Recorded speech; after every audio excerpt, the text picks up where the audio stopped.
Material डाला है। अच्छा, उनका क्या कहना है?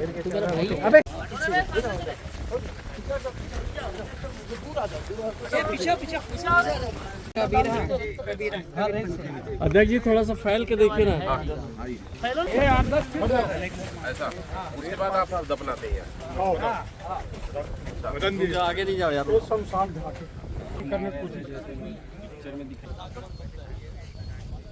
देखिए, ये सरकार स्वयं चाहती है कि भारतीय जनता पार्टी और उनके नेता, उनके कार्यकर्ता रेत को चोरी करें, इसलिए लीज पे नहीं दी गई है।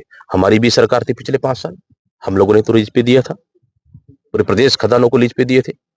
फिर इससे कहीं ना कहीं राजस्व, सरकार को भी राजस्व प्राप्ति होगा। आखिर अवैध रूप से पूरे प्रदेश में चोरी हो रहा है, एक भी खदानों को लीज पे नहीं दी गई, क्यों? मतलब आप खुला छूट दे दिए अपने लोगों को, चोरी कर लो, पैसा कमा लो, लूट लो खनिज संसाधन को। छत्तीसगढ़ का यही तो चल रहा है, पूरा छत्तीसगढ़ में भर्रासा ही तो चल रहा है।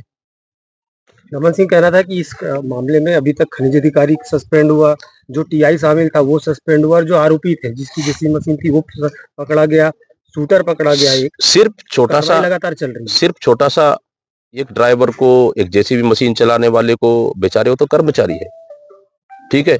वो टीआई को कार्रवाई की, अगर शायद ऑडियो वीडियो वायरल नहीं होता तो वो भी नहीं होता, उसको भी बचाया जाता। क्या इतनी छोटी सी कार्रवाई के बाद मामला खत्म हो गया क्या? आखिर 10-12 लोग से अधिक थे, वो कहां के थे?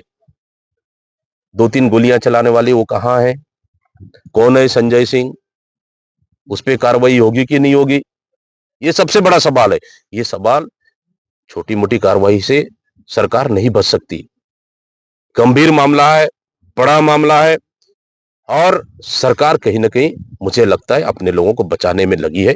निश्चित रूप से इसमें जो भी जिम्मेदार है, जो भी दोषी है, अगर पुलिस विभाग इन्वॉल्व है, उस पर भी कार्रवाई होना चाहिए, जांच होना चाहिए। उसके अलावा कौन कौन अधिकारी इसमें शामिल है और कौन कौन शूटर है, उनके ऊपर कार्रवाई होना चाहिए। नहीं तो कांग्रेस एक बड़ी आंदोलन के लिए खुला आरोप लगा है कि पैसा लेके पानी दिया जा रहा है। अगर कहीं ऐसा कोई है तो निश्चित रूप से अगर हमारा व्यक्ति होगा तो हम उससे पीछे नहीं हटेंगे, जिम्मेदारी से पीछे नहीं हटेंगे।